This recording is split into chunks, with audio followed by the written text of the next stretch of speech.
Thousands of US and Philippine troops have been taking part in one of the largest and most expensive iteration of their annual joint military exercises. Day after China concluded large-scale exercises around Taiwan. China is violating our sovereignty and sovereign rights. And regardless if there is a competition, we have an issue with China in that respect.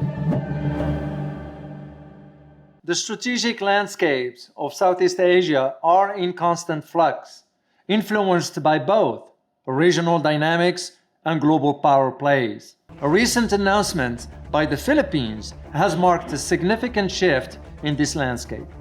The Philippine President, Ferdinand Marcos Jr., declared that his administration will not grant the United States further access to Philippine military bases, underscoring this decision amidst ongoing concerns over China's aggressive postures in the South China Sea. This decision is rooted in complex geopolitical motives that has far-reaching implications for the balance of power in the region. In a significant statement that reverberated across geopolitical spheres, the President of the Philippines declared the nation's intent not to grant the United States further access to military bases within its territory. This declaration marks a pivotal shift in the Philippines-US military relations, which have been robustly intertwined, particularly against the backdrop of rising tensions in the South China Sea. The Philippines' strategic location in Southeast Asia has historically made it a crucial ally for the United States, especially in countering Chinese influence in the region. However, the recent pronouncements suggest re-evaluation of this long-standing partnership, signaling potential shifts in regional security dynamics and the broader strategic posture of the United States in the Pacific theater. In this analysis, I am going to provide you with my insights and decipher facts from fictions, especially when it comes to Asia's security issues. My name is Dr. David Oualaalou, and you are watching Geopolitics in Conflict. Our sponsor for today's show is don'twastepower.com. However, we ought to put this within the historical context and the recent developments. The Philippines and the United States have shared a deep military alliance, primarily driven by mutual interests in maintaining regional security and deterring China in the South China Sea. The Enhanced Defense Cooperation Agreement, known as EDCA, between the two nations, Philippines and the United States, facilitated a rotational presence of US troops and access to several Philippine military bases, bolstering the archipelago's defense capabilities. Others see the US presence within the Philippines as nothing short of being considered as another colony of the United States. However, the recent announcements by President Marcos Jr. reflect a nuanced stance in the Philippines' foreign policy, emphasizing sovereignty and a balanced approach towards its relationship with major powers. The decision to not expand US military bases access is a strategic move, influenced by both national sentiment and the broader Asian geopolitical landscape. Let me just start again. Does the Philippines plan to give the US military access Let me stop you right there. The answer to that is no.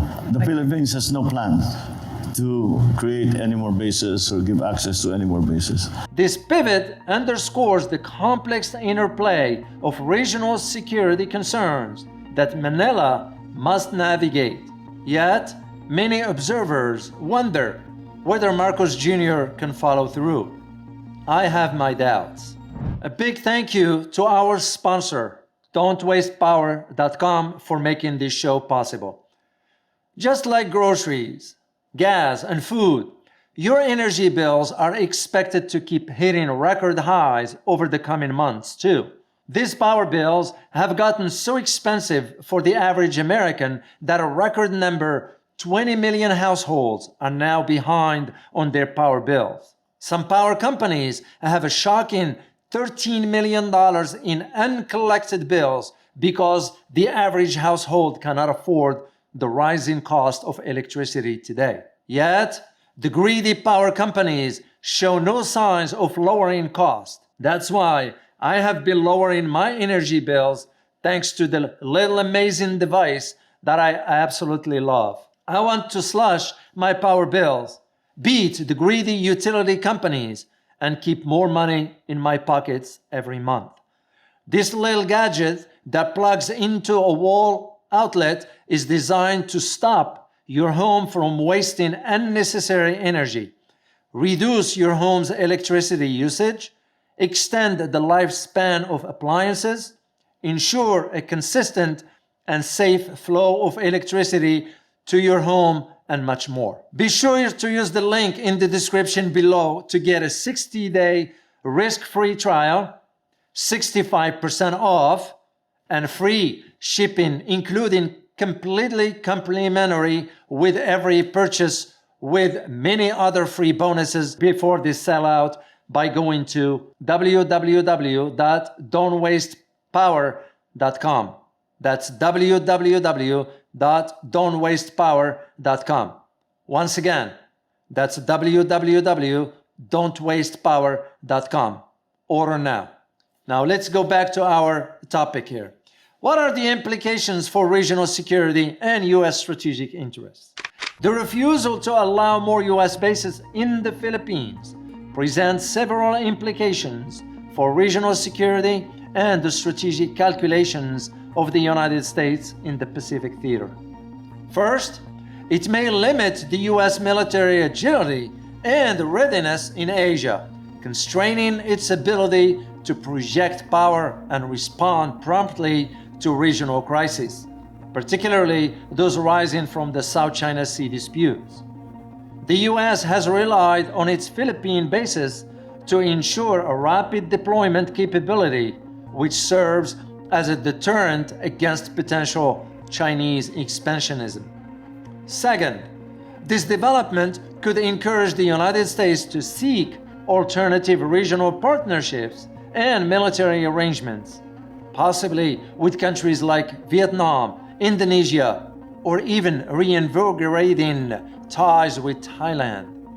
I have my doubt that these countries will want to entangle themselves with the US, given the US's historical record when it comes to alliances. Each alternative, however, presents its own set of challenges and opportunities, potentially reshaping the US's network of alliances and its strategic footprints in the Pacific. The Philippines' perspective on this is that sovereignty as strategic autonomy from the Philippines' viewpoint is that the decision to cap US-based access aligned with a broader policy of enhancing sovereignty and reducing dependence on any single foreign power. By diversifying its foreign relations and not appearing excessively aligned with the United States, the Philippines could better maneuver in its negotiations with China over territorial disputes. Moreover, this stance may also be driven by internal political dynamics, where there is a significant public sentiment advocating for an independent foreign policy. Then comes the Chinese factor and future scenarios. Some analysts argue that China's growing assertiveness in the South China Sea has been a major driver behind the US-Philippines military cooperation.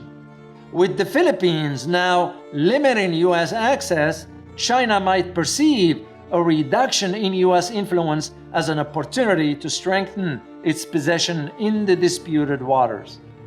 This could potentially escalate tensions, unless countered by diplomatic efforts or other forms of multilateral engagements. Here is my conclusion for you. The Philippines' decision not to grant further military base access to the United States represents a critical juncture in the US-Philippines relations and has broader implications for the security dynamics of the Pacific region. It challenges the US to rethink its strategic posture and alliances in Asia, while it also underscores the Philippines' evolving approach to foreign policy and regional engagements. As the geopolitical landscape continues to shift, the outcome of this policy change will significantly influence the stability and security architecture of South China Sea and beyond. Whatever the case may be, the evolving narrative will require careful monitoring and agile responses from all stakeholders involved to ensure peace and stability in this pivotal region. And once again, a big thank you to our sponsor, don'twastepower.com. As always, we look forward to your feedback. Thank you.